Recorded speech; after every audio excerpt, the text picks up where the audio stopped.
Michel Onfray, philosophe. Michel Onfray, bonjour. Bonjour. Merci d'être avec nous ce matin sur RMC et BFM TV. Votre dernier livre, La Maison des Sortilèges, paru il y a environ un mois.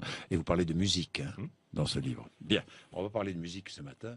On va parler politique, politique au sens très large du mot. Je vais simplement, pour commencer, vous lire... nous allons parler évidemment de ce qui s'est passé à Londres. Je vais vous lire ce petit mail que j'ai reçu d'un auditeur de RMC. Il s'appelle Georges, il est à Aubenas, c'est dans l'Ardèche. Il nous dit « Bonjour Jean-Jacques, imaginons deux chrétiens qui égorgent deux musulmans. Nous aurions actuellement des banlieues en feu, des voitures brûlées. Cherchez l'erreur. Qu'en pensez-vous » Je pense qu'il a raison. Et que de fait, il y a deux poids, deux mesures. Qu'il y a un politiquement correct aujourd'hui qui consiste à tirer sur le christianisme parce que c'est une ambulance et que ça pose aucun problème, mais qu'on ne touche pas à la religion juive ou on ne touche pas à la religion musulmane parce que ça c'est sacré. Donc on aurait le droit de dire des bêtises juives ou des bêtises musulmanes, mais on n'aurait pas le droit de dire des bêtises chrétiennes. Mais on n'y touche plus, pourquoi ? Parce qu'il y a un peur, il y a un politiquement correct, puis il y a une par peur. crainte. Oui, en même temps, on sait bien qu'on risque sa peau quand on dit des choses qui sont des choses justes, des choses vraies. Enfin, voyez Heidegger, voyez Salman Rushdie, voyez un certain nombre de philosophes qui ont dit des choses justes, et une catégorie d'intellectuels qui disent qu'il faut pas dire ce genre de choses. Enfin, Bernard-Henri Lévy, dans son bloc-notes de cette semaine, nous dit que l'islam c'est une religion de paix, c'est l'origine d'ailleurs du mot, etc. Bah non, il faut lire les textes sacrés, il faut lire le Coran. Vous n'hésitez pas à dire l'islam n'est pas une religion de paix et d'amour. Peut-on raisonnablement penser que c'est une religion de paix et d'amour ? 250 versets du Coran, c'est ce que vous dites, sur les 6235 du livre, justifie et légitime la guerre sainte, le djihad. Ben oui. Il faut lire le Coran, et puis vous avez des pages antisémites, vous avez des pages homophobes, vous avez des pages sexistes, vous avez des pages qui invitent à la guerre. C'est pas moi qui vais chercher des choses qui ne se trouvent pas dans le livre. Le livre, il dit ça. Donc il faut qu'on se débrouille avec ce livre-là. Il faut voir la biographie du prophète, il faut voir ce qui nous est raconté. Oui, dans la biographie, on y trouve le meurtre, le crime, on y trouve l'épée et l'expédition punitive. Oui. Donc il faut qu'on puisse enfin faire une lecture de texte plutôt que de nous dire... Mais on parlait de peur, de crainte. Mais pourquoi n'ose-t-on pas dire ? Je comprends pas, Michel Onfray. Mais parce que la République n'est plus capable de présenter ses vertus en disant la laïcité, elle existe. Parce qu'on a peur de ressembler à Marine Le Pen quand on dit ça ? Ah bah d'abord, on est tout de suite islamophobe. C'est-à-dire dire la vérité sur l'islam, c'est passer pour un islamophobe, alors qu'on a des discours ou des échanges avec des gens qui n'ont jamais lu le Coran, qui n'ont jamais lu les hadiths du prophète ou une biographie du prophète, simplement parce qu'il y a un politiquement correct qui nous explique ce qu'il faut penser. Sur la droite, sur la gauche, sur Dieu, etc. Il n'y a pas beaucoup d'athées. Oui. Parce que il faut faire attention quand on critique l'islam. Si on critique l'islam au nom du christianisme, au nom du judaïsme, c'est pas exactement la même chose. Moi, je critique trois religions à partir d'une position athée. L'athéisme n'est pas défendu aujourd'hui en France. C'est-à-dire, si on est athée, regardez Mélenchon, il est très contre les chrétiens, il est très contre le bouddhisme et les lamas. Il se moque des lamas, de leur bonnet pointu jaune, etc. Mais en même temps, on touche pas au judaïsme. On touche pas à l'islam. Moi, j'ai pas d'athéisme sélectif. Mon athéisme, il est général et les religions, je les mets dans le même sac. Ce n'est pas question pour moi d'être précisément opposé à l'islam. Ce sont les religions qui me gênent comme philosophe parce que je crois à la raison, je crois à l'intelligence, je crois au bon sens et je ne crois pas que Dieu puisse ouvrir la mer en deux, laisser passer son peuple et puis fermer la mer par derrière, enfin ce genre de choses. Je dis arrêtons les religions, quoi. Alors l'islam, mais les autres religions aussi. Je veux pas du tout faire une fixation là-dessus parce que vous avez des gens qui disent l'islam est critiquable parce que notre civilisation est chrétienne et les judéo-chrétiennes et ils préfèrent... J'allais vous poser la question. Voilà, ils préfèrent une illusion à une autre. Moi, je n'aime pas les illusions. Donc je ne lutte pas contre l'illusion musulmane. C'est une vérité historique. Quoi donc ? Que notre Europe est judéo-chrétienne. Qu'elle le soit, oui, mais l'idée qu'il faudrait restaurer une Europe qui s'effondre, c'est une idée débile. Enfin, l'idée de la décadence, de la civilisation, avec la possibilité de résister à cette décadence, qu'il y ait effectivement une fin de siècle, une fin d'Europe, une fin d'empire, ça me paraît évident. Simplement, on ne peut pas résister à ça en disant il faudrait restaurer les valeurs anciennes. Quand ce monsieur vient se suicider sur l'autel de Notre-Dame de Paris sous prétexte qu'il faudrait retrouver les valeurs anciennes, etc. Non, c'est fini. Je veux dire, notre Europe est décadente. Et moi, ça ne me gêne pas. Je tiens pas un discours décadentiste pour dire restaurons les valeurs anciennes. Je suis pas réactionnaire, moi, sur ce sujet. Et justement, ce suicide à l'intérieur même de Notre-Dame, c'est un geste politique, c'est ce qu'a dit Marine Le Pen. Selon vous, oui, c'est un vrai geste politique. Oui, d'abord, Marine Le Pen, elle aura du mal à dire qu'elle se distingue vraiment de son père. Parce que là, pour le coup, quand elle nous a fait savoir que ce monsieur était est un grand homme, etc. Bon, ben voilà, moi j'ai dit à une époque, c'est pas exactement la même chose, Marine Le Pen et Jean-Marie Le Pen. Et puis là, on se dit, non, finalement, il y a une espèce de voile qui est levé, le personnage défend des personnages indéfendables. C'est indéfendable, ce suicide, cette espèce de mise en scène, c'est pathétique, je trouve. On n'est pas samouraï qui veut. Mais c'est quoi, c'est vous qui êtes athée, au-delà du geste politique, c'est quoi? C'est une profanation? Se suicider dans une cathédrale et à Notre-Dame? Non, pour moi, c'est pas une profanation, c'est juste un type qui s'est trompé de siècle. Certains l'ont dit, oui, mais bon, le philosophe stoïcien qui fait ce genre de geste le fait pas dans cette configuration-là. C'est très spectaculaire, au sens de Guy Debord. C'est un suicide de spectacle. Parce que ce personnage a l'impression que peut-être comme Moued Bouazizi, ça suffira pour enflammer la France, qui d'un seul coup reviendrait à ses vieilles valeurs chrétiennes, etc. Je pense que c'est plus pathétique qu'autre chose. Alors, je reviens à l'avertissement. Le 21e siècle dans lequel nous sommes, bon, on a toujours dit, enfin c'est mal, enfin tout le monde avait dit, attention, le 21e siècle, ce sera le siècle des confrontations, le choc des civilisations. Enfin, bon, beaucoup ont écrit. On est entré là-dedans ou pas, Michel Onfray? Oui, bien sûr. Vraiment, carrément. Est-ce qu'il y a une volonté d'hégémonisme de l'islam? Ça s'appelle l'Oumma, la communauté, c'est-à-dire que ça aussi, il faut lire le Coran pour voir comment ça fonctionne.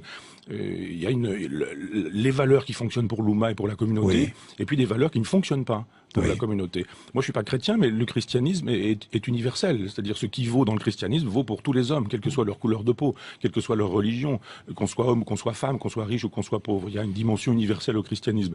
Il n'y a pas une dimension universelle au judaïsme, il n'y a pas une dimension universelle à l'islam. Il y a simplement une religion identitaire, locale. Pour les juifs, il s'agissait de construire une civilisation et de rendre possible un État. En même temps, il n'y a pas de prosélytisme chez les Juifs. Les Juifs n'ont jamais voulu qu'on se convertisse au judaïsme. Ils sont même extrêmement rigoureux pour la transmission de la religion et pensent que ça se fait par la mère. Et donc, c'est une religion restrictive. L'islam, en revanche, a des visées internationales, universelles, en disant il faut islamiser. Ça fait partie du jeu. Bon, il faut le savoir. Est-ce qu'on le veut? Est-ce qu'on ne le veut pas? Est-ce qu'on est d'accord? Est-ce qu'on n'est pas d'accord? On peut aussi s'appuyer sur des gens comme Malek Chebel qui proposent un islam des Lumières. Moi, je n'y crois pas beaucoup. Mais ceci dit, parce que si le texte est sacré, il est sacré. Et il dit la vérité sur tout. Qu'est-ce qui permettrait à un homme de dire il est sacré là-dessus, mais il n'est pas sacré là-dessus? Il est sacré quand il s'agit de dire pas de contrainte en matière de religion, parce que c'est dit dans l'islam, c'est dit du moins dans le Coran, et puis en même temps de dire égorge ton voisin, si, etc. On fait quoi pour tenir ensemble deux versets comme cela? Alors, Malek Chebel dit oublions celui qui est pas bon et puis gardons celui qui est bon. Moi, je suis d'accord avec lui. Faisons ça, faisons ce travail d'historiographie, de lexicographie, même mettons ça ensemble. Mais lisons le Coran ensemble. Arrêtons de dire des choses sur le Coran sans jamais l'avoir lu.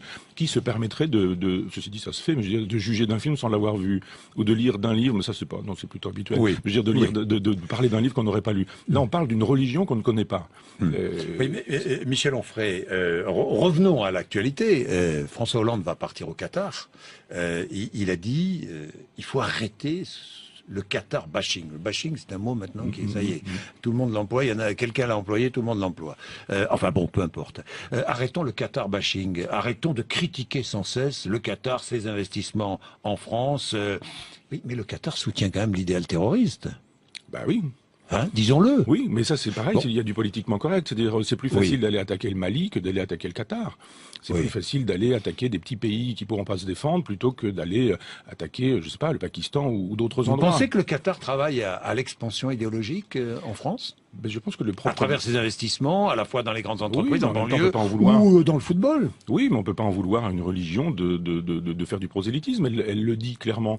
Donc moi, je reproche pas aux musulmans de faire du prosélytisme. Je reproche à la République de ne pas être capable d'avancer ses valeurs. Qu'un musulman ait envie de faire de telle sorte que des gens fassent du prosélytisme, disons-le comme ça, moi ça ne me gêne pas. Mais que devrait faire la République? Me présenter ses valeurs en disant liberté, égalité, fraternité, laïcité, féminisme. On a fait la Révolution française pour ça. C'est-à-dire aujourd'hui on est en train et pas seulement la Révolution française, il y a eu la Commune, il y a eu le 36, il y a eu mai 68. On fait comme s'il n'y avait jamais eu tout ça. comme si on pouvait faire une espèce de retour avant la Révolution française en disant, eh bien, c'est bien, surtout un homme supérieur aux femmes, pourquoi pas, c'est défendable. Si vous tenez un propos sexiste aujourd'hui, c'est inadmissible parce que le politiquement correct l'interdit et c'est tant mieux. Mais si ce propos, vous le tenez au nom de la religion, c'est très bien, c'est défendable, ça s'appelle une culture, ça s'appelle une civilisation, et puis c'est une civilisation qui est supérieure à la nôtre, etc. Moi, c'est une civilisation qui est égale, mais c'est pas la nôtre. Et on doit pouvoir dire aujourd'hui, moi, je préfère que les femmes et les hommes soient à égalité, je préfère la laïcité, en disant, la laïcité, c'est croyez ce que vous voulez, mais la démocratie, c'est mieux que la théocratie. Je préfère qu'on demande à la souveraineté populaire le sens d'une décision politique plutôt que de demander un livre saint, que ce soit le Talmud, que ce soit la Bible, que ce soit le Coran, la vérité en matière de politique. Quand on veut installer la charia, on n'est pas du tout dans la logique de Rousseau, on n'est pas dans la logique du contrat social, on n'est pas dans la logique de Montesquieu. Moi, j'aime les philosophes des Lumières. Et là, aujourd'hui, on nous présente un obscurantisme comme préférable aux Lumières. Mon combat de philosophe, c'est un combat des Lumières. J'aime Voltaire, j'aime Helvétius, j'aime Diderot, j'aime Condorcet, j'aime ces gens-là. D'un côté, on veut nous mettre Diderot au Panthéon, et de l'autre, les idées de Diderot sont présentées comme indéfendables parce que on préfère ce qu'on appelait à l'époque les anti-philosophes, c'est-à-dire les défenseurs de Dieu. Je pense qu'on est dans une régression intellectuelle totale. Hier, j'avais à votre place comme invité Najat Vallaud-Belkacem qui va rendre hommage à Jeanne d'Arc demain à Rouen. Vous êtes normand. Elle est insultée. Je ne sais pas si vous avez vu sur les réseaux sociaux parce que une musulmane qui va rendre hommage à Jeanne d'Arc, c'est offensant. Ça offense le christianisme. Que dites-vous à tous celles et ceux qui lui écrivent, qui l'insultent? D'abord, moi, j'aime pas l'insulte. Je trouve qu'on peut débattre. On peut, plutôt que d'égorger les gens réellement ou symboliquement, on peut mener véritablement un débat en disant, mais bon, encore une récupération concernant Jeanne d'Arc. C'est-à-dire, il s'agit. C'est une récupération pour vous? Oui, je pense. On voit bien que depuis des années, c'est Le Pen qui est propriétaire de Jeanne d'Arc. Et là, il faut montrer qu'on peut être propriétaire de Jeanne d'Arc quand on est, je sais pas quoi, musulman ou dans le politiquement correct aujourd'hui. Pourquoi pas? Mais ce sont des enjeux symboliques. Ce sont des enjeux qui moi, ne m'intéressent pas véritablement parce que pendant ce temps-là, on n'aborde pas vraiment les problèmes. Alors justement, les problèmes. Vous avez écrit, il y a un peu plus d'un mois dans Le Monde, une tribune qui a fait beaucoup de bruit sur l'engagement français au Mali. Et il y a eu ces attentats au Niger, commis par des djihadistes ces derniers jours, ces dernières heures. Vous avez écrit la stratégie de François Hollande n'a qu'un objectif, c'est la réélection. Le PS n'a pas de pensée de guerre, pas plus qu'il ne dispose d'une pensée de l'éducation, d'une pensée de la santé, d'une pensée de la culture, d'une pensée de la bioéthique. Le président de la République a choisi des publicitaires pour nourrir son programme politique. Il ne faut pas s'attendre à autre chose qu'à une politique de publicitaire, autrement dit, à une opération de communication. Vous tenez toujours les mêmes propos? Oui, je pense que on peut pas faire ça aux musulmans. Les musulmans ont le droit, chez eux, d'avoir leur pays, leur culture. Et si au Mali, ils ont décidé d'installer la charia, au nom de quoi on se permet ça à nous?